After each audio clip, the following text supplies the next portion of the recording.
ನಿಮಗೆಲ್ಲ ಗೊತ್ತಿರಬಹುದು ಕಾಂಗ್ರೆಸ್ ಸರ್ಕಾರ ಆಡಳಿತಕ್ಕೆ ಬಂದು ಬರೋಬ್ಬರಿ 1 ರಿಂದ 1.5 ವರ್ಷ ಆಯಿತು.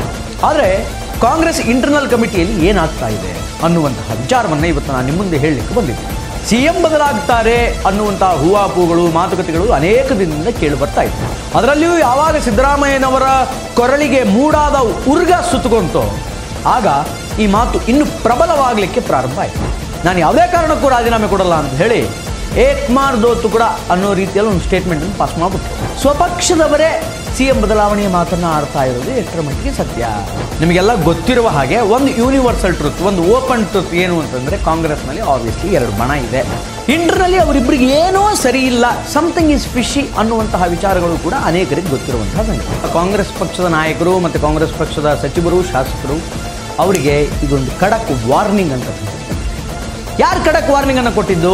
ಏನ್ರಿ DK ಶಿವಕುಮಾರ್ ಅವರಿಗೆ ಸಿದ್ದರಾಮಯ್ಯನವರಿಗೆ ಸರಿ ಇಲ್ಲ ಅಂತಂತ ಹೇಳಿ ಈ BJPಯವರು. ಆಗ ಒಂದು ವರ್ಗದ ಜನರಿಗೆ ಒಂದು ಸ್ವಲ್ಪ ನಿರಾಸೆ ಉಂಟಾಯಿತು. ಯಾಕೆ ಅಂತಂದರೆ ನಮ್ಮ ನಾಯಕ CM ಆಗೋದು ಮಿಸ್ ಆಯ್ತಲ್ಲ ಅಂತ. ನಮಸ್ಕಾರ, ಸಮಗ್ರ ನ್ಯೂಸ್ನ ವಿಶೇಷ ಕಾರ್ಯಕ್ರಮಕ್ಕೆ ಸ್ವಾಗತ. ನಾನು ಶ್ರೀನಿವಾಸ್ ವೈದ್ಯ. ನಾಡಿನ ಸಮಸ್ತ ಜನತೆಗೆ ಸಮಗ್ರ ವಾಹಿನಿಯ ಕಡೆಯಿಂದ ಮಕರ ಸಂಕ್ರಾಂತಿ ಹಬ್ಬದ ಹಾರ್ದಿಕ ಶುಭಾಶಯಗಳನ್ನು ತಿಳಿಸ್ತಾ ಇದ್ದೀನಿ. ರಾಜಕೀಯ ವಿಚಾರವನ್ನು ಮಾತಾಡಲಿಕ್ಕೆ ನಾನು ಇವತ್ತು ನಿಮ್ಮ ಮುಂದೆ ಬಂದಿದ್ದೀನಿ. ಏನಂತಹ ರಾಜಕೀಯ ವಿಚಾರ? ಹೌದು, ಏನಾದರೂ ಒಂದು ರಾಜಕೀಯ ವಿಚಾರ ಇದ್ದೇ ಇರುತ್ತಲ್ಲ. ಯಾವುದಾದ್ರೂ ಒಂದು ಪೊಲಿಟಿಕಲ್ ಡೆವಲಪ್ಮೆಂಟ್ ಅಂತ ಅನ್ನೋದು ನಮ್ಮ ಸ್ಟೇಟ್ನಲ್ಲಿ ಆಬ್ವಿಯಸ್ಲಿ ಅದು ಆಗ್ತಾನೇ ಇರುತ್ತೆ. ನಿಮಗೆಲ್ಲ ಗೊತ್ತಿರಬಹುದು ಕಾಂಗ್ರೆಸ್ ಸರ್ಕಾರ ಆಡಳಿತಕ್ಕೆ ಬಂದು ಬರೋಬ್ಬರಿ 1 ರಿಂದ 1.5 ವರ್ಷ ಆಯಿತು. ಈ 1 ರಿಂದ 1.5 ವರ್ಷದಲ್ಲಿ ಕಾಂಗ್ರೆಸ್ನವರು ಏನು ಮಾಡಿದರು ಏನಿಲ್ಲ ಅನ್ನೋದನ್ನು ನೀವೇ ವಿಚಾರ ಮಾಡಿ ಲೆಕ್ಕ ಹಾಕಿ.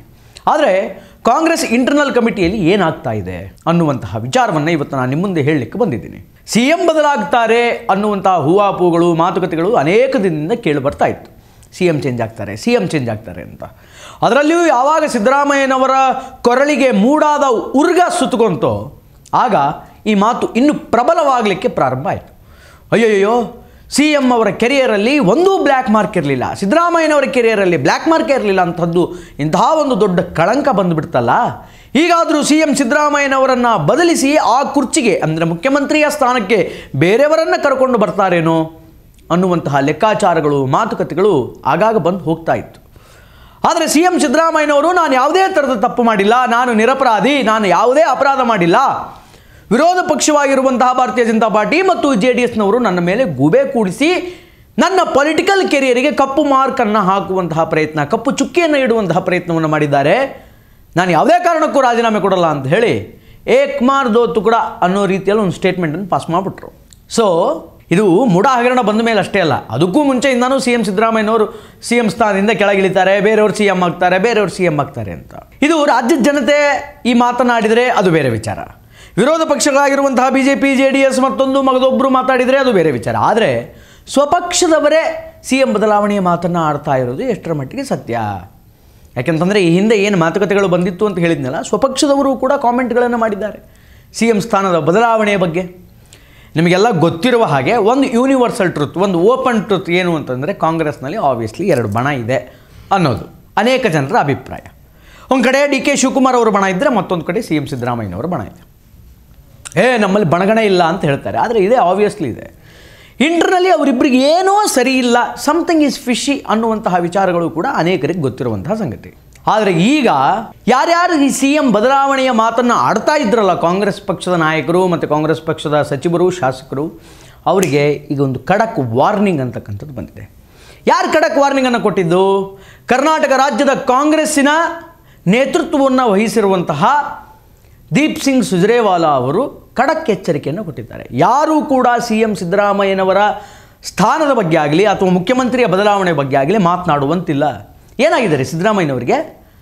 ಸರಿಯಾಗಿ ಸರ್ಕಾರ ನಡೆಸ್ಕೊಂಡು ಹೋಗ್ತಿದ್ದಾರೆ, ಇಷ್ಟೆಲ್ಲ ಗ್ಯಾರಂಟಿಗಳು ಕೊಟ್ಟರೂ ಕೂಡ ಸರಿಯಾಗಿ ಸರ್ಕಾರವನ್ನು ಮುನ್ನಡೆಸ್ಕೊಂಡು ಹೋಗುವಂತಹ ಕೆಪಾಸಿಟಿ ಸಿದ್ದರಾಮಯ್ಯನವರಿಗಿದೆ. ಅದು ಯಾವ ಆಧಾರದ ಮೇಲೆ ನೀವು CM ಸಿದ್ದರಾಮಯ್ಯನವರನ್ನು ಕೆಳಗಿಳಿಸಿ ಬದಲಾವಣೆ ಮಾಡಿ CMನ್ನು ಚೇಂಜ್ ಮಾಡಿ ಅಂತ ಮಾತಾಡ್ತೀರಿ? This is last warning. ನೋಡಿ, ನೀವು ಅಂದ್ಕೊಂಡಂಗೆ CM ಬದಲಾವಣೆ ಅನ್ನೋದು ನೀವು ಪಕ್ಷದ ಸಂಘಟನೆಯವರು ಮಾಡುವಂತಹ ಕೆಲಸ ಅಲ್ಲ, ಅದು ಹೈಕಮಾಂಡಿಗೆ ಬಿಟ್ಟಂಥ ಕೆಲಸ, ಅದು ಹೈಕಮಾಂಡಿನ ವಿವೇಚನೆಗೆ ಬಿಟ್ಟಂತಹ ಕೆಲಸ. ಮುಖ್ಯಮಂತ್ರಿಯನ್ನು ಬದಲಿಸೋದು ಪಕ್ಷದ ಕಾರ್ಯಕರ್ತರಾಗಿ ನೀವು ಮಾಡುವಂತಹ ಕೆಲಸ ಅಲ್ಲ, ಅದು ಹೈಕಮಾಂಡ್ ಮಾಡುತ್ತೆ. ಅದರಿಂದ ನೀವು ಅದರ ಬಗ್ಗೆ ಮಾತನಾಡುವಂತಹ ಅವಶ್ಯಕತೆ ಇಲ್ಲ ಅಂತ ಖಡಕ್ಕಾಗಿ ವಾರ್ನಿಂಗನ್ನು ಕೊಟ್ಟಿದ್ದಾರೆ ಎಲ್ಲ ಶಾಸಕರಿಗೆ. ಮೊನ್ನೆ ಅಷ್ಟೇ ಬೆಂಗಳೂರಿನಲ್ಲಿ ಶಾಸಕಾಂಗ ಸಭೆ ನಡೀತು. ಆ ಶಾಸಕಾಂಗ ಸಭೆಯಲ್ಲಿ ಅನೇಕ ಜನ ಶಾಸಕರು, ಕಾಂಗ್ರೆಸ್ ಪಕ್ಷದಿಂದ ಆಯ್ಕೆ ಆದಂತಹ ಅನೇಕ ಜನ ಶಾಸಕರು ಅಲ್ಲಿ ಭಾಗಿಯಾಗಿದ್ದರು. ಆಗ ಸುಜ್ರೇವಾಲ್ ಅವರು ಬಹಳ ಖಡಕ್ಕಾಗಿ ವಾರ್ನಿಂಗನ್ನು ಕೊಟ್ಟಿದ್ದಾರೆ. ಯಾರೂ CM ಸ್ಥಾನದ ಬಗ್ಗೆ ಸಿದ್ದರಾಮಯ್ಯನವರ ಬಗ್ಗೆ ಮಾತನಾಡುವಂತಿಲ್ಲ. ಪಕ್ಷದಿಂದ ಸರ್ಕಾರ ಅಲ್ಲ, ಸರ್ಕಾರದಿಂದ ಪಕ್ಷ.